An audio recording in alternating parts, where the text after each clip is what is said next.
Hi, and welcome again to this latest episode of the Plata Ward 4 Update video and podcast.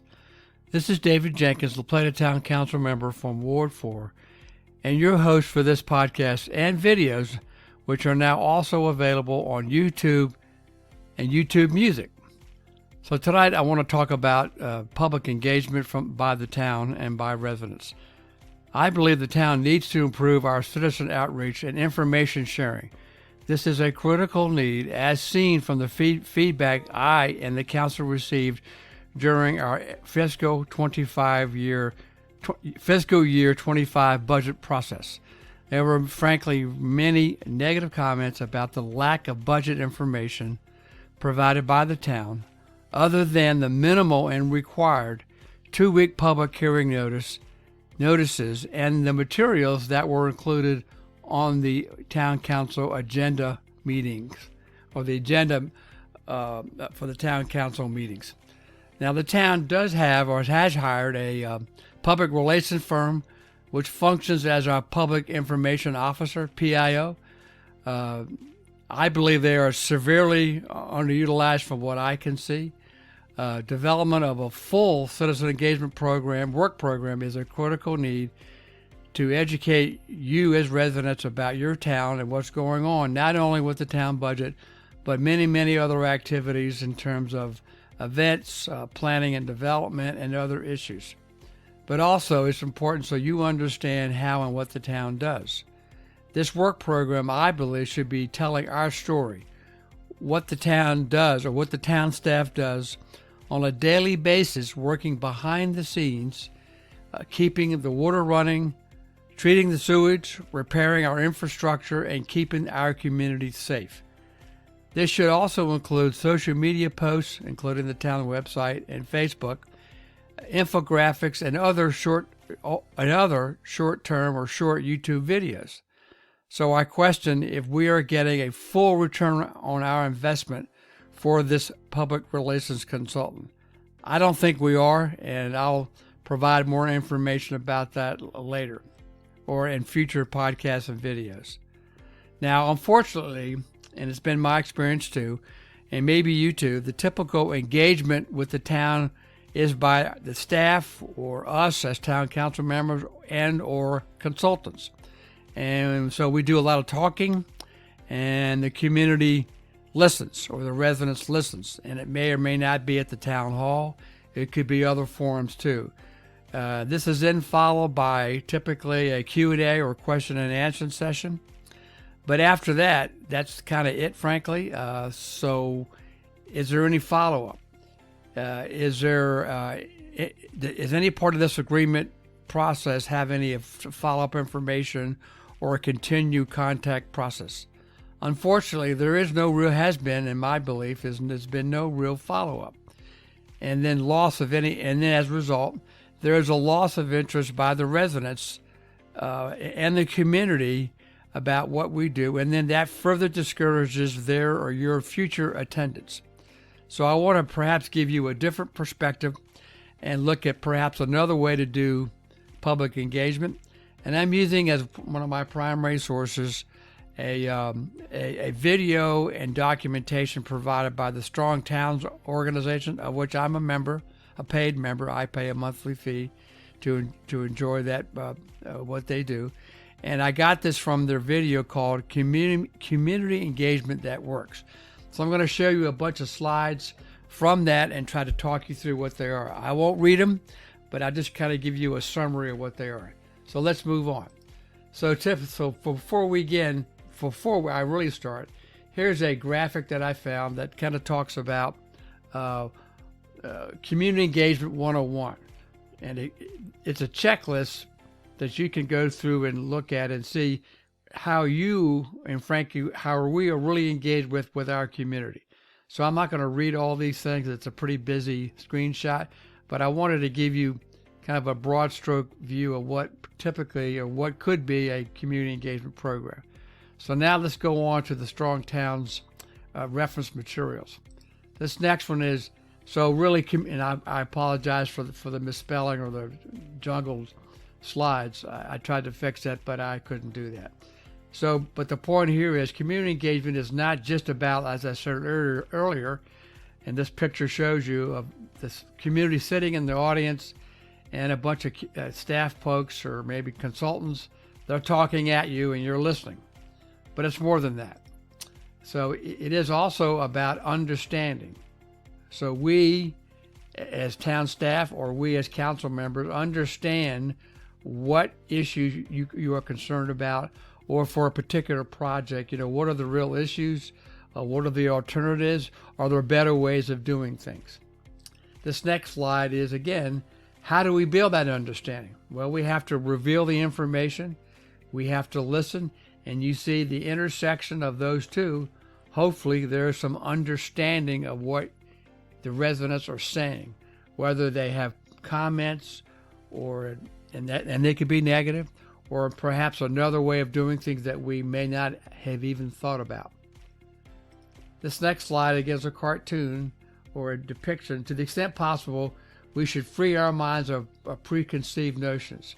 Now, I've been guilty of that, coming from the planning world as a planning consultant and then working for state and regional planning organizations. And I would go to many, many public meetings and public hearings.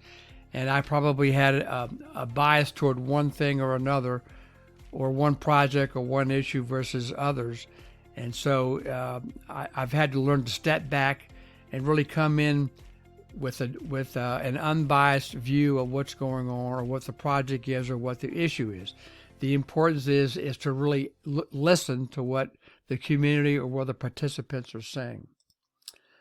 So after we listen and we observe, we then can go back and check our understanding, or my understanding, or the council's understanding by what we have learned. And I will attest that listening to public comments and listening to citizens, I have learned a lot, because as a council member, I may be a planner, but I don't know everything.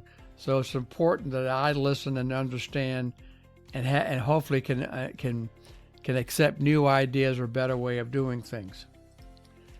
So this shows value, actions. Yeah, actions speak, as they say, actions speak louder than words. So we can increase our understanding when we allow people to show us what they're talking about, rather than just talking at us or telling us. And I'll show this in the next slide. So some opportunities for engagement, for listening, would include meetings and public hearings, survey and focus groups, and visioning sessions. I know the town just completed their community survey, and I hope you all had an opportunity to participate in that. But I've been in many of these forums. Some work better than others, but I do remember years ago when the town did their visioning sessions for their 2000 vision plan, and I was a participant, and we had a number of those, and I found those to be very effective, because not only were the consultants and the staff listening, but they were listening to you and your ideas, and frankly, that was a better process and a better plan in the end. Another way to understand through engagement is what they call tactical urbanism, which is nothing more than demonstration projects at the neighborhood level, neighborhood walk-arounds, and some design charrettes. That's where you talk about specific design issue. But here, this picture shows you how a neighborhood like Clark's Run or another neighborhood within the town could really have us understand, for instance, street needs or speeding issues by maybe having a demonstration of tactical urbanism. In this case, they're doing art for crosswalks or artwork along the street. And in fact, the town is pursuing that. You may not know that, but we are trying to do that. But again, this gives the leadership a much better understanding of how we listen and we understand your needs. So this whole process should be what the Strong Towns calls co-creation. It allows the struggles and the issues of residents to have a direct link to the next incremental action, that is step-by-step action. They allow your responses to that action to inform the next action, incremental action, and it's a co-creation process that a community can use on many levels and many different times to improve not only their particular community or neighborhood, but the town as well. And again, this gives you another idea of street art for crosswalks to help a community slow down traffic and have safe streets or complete streets. So I'm going to give you some examples from other communities that do a great job of public engagement. Some of these are going to do with specific budget issues, and I'll talk about that in a later podcast. But I wanted to give you a sense of what other communities are doing, smaller and larger than we are. This is a screenshot from Holly Springs, North Carolina, and they have a strategic dashboard based upon their strategic plan. So this shows, so the community can go in and say, on this particular issue, let's say community safety, they can click to that link and they can see how the town is progressing or not progressing on that particular strategic goal. Obviously, then there needs to be metrics so the town or that community can measure their progress. Now we have the town of Plata does have a strategic plan. It was done in 2022. I think it's a good plan, but unfortunately for me, it has one major flaw. We didn't go back, and hopefully we will in the future, go back and put metrics on all the goals and objectives. That is, how do we measure those progress? So if we had that, we could have something like this. We could have a strategic plan dashboard, which could be updated every month, and put it on our Facebook page or put it on our town website. So you could go in at your leisure and check on how we're doing, what's our progress. That's also a way to be very transparent about what we're doing and what we're not doing. So that's a pretty good example.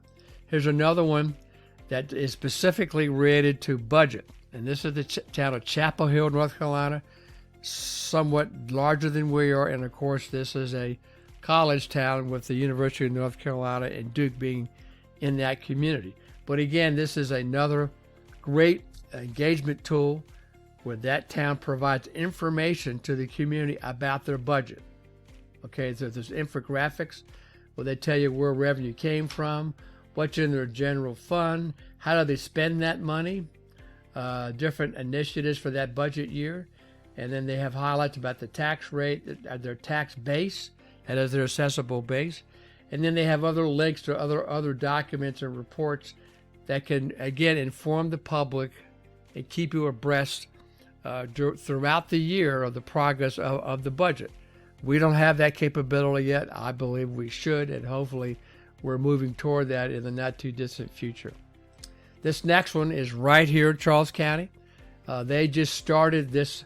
It's a new website, but it's linked to Charles County, and it's called Stay Engaged Charles County.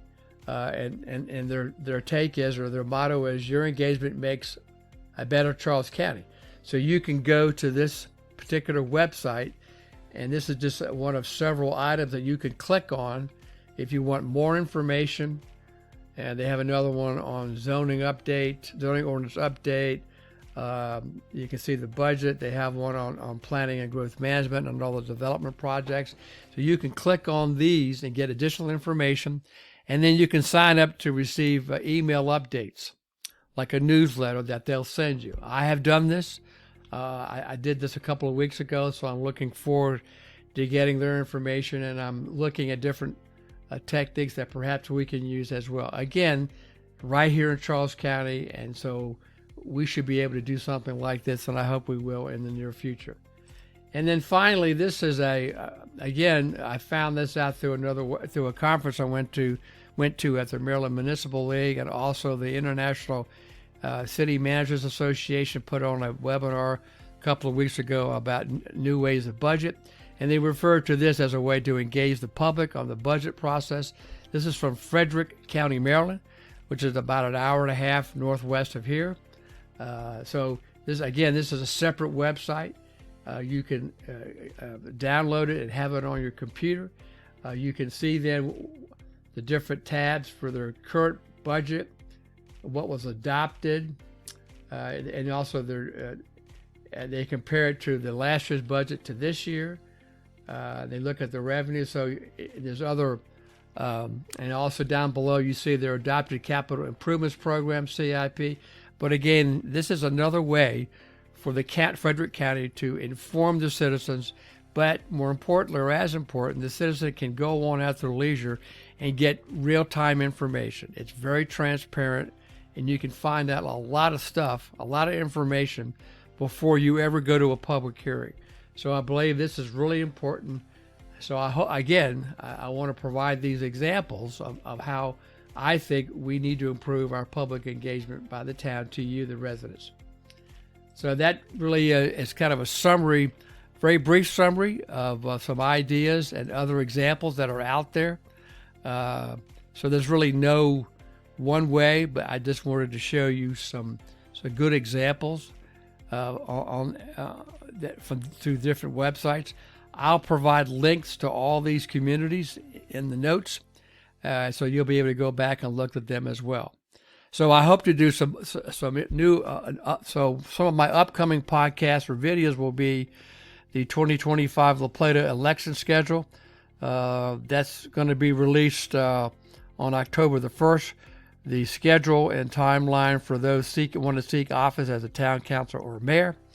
And then I'll want to talk about very shortly as well the Maryland Department of Transportation's 2025 draft Transportation Consolidated Transportation Program, their CTP. Unfortunately, that's been cut due to the state's budget crisis or budget shortfalls. And I want to briefly talk about that. And again, talk about the town of La Plata's transportation priorities. So look for that in the near future. Again, I'll make those both a podcast as well as a video. So again, I appreciate you listening and watching these podcasts. And as always, please email me your questions and comments to my email address at djenkins@townlaplata.org. Again, hope everybody stays well. And again, enjoy the upcoming fall weather. There's a lot of good festivals and activities both within the town and in the area. Thanks a lot, and talk to you soon.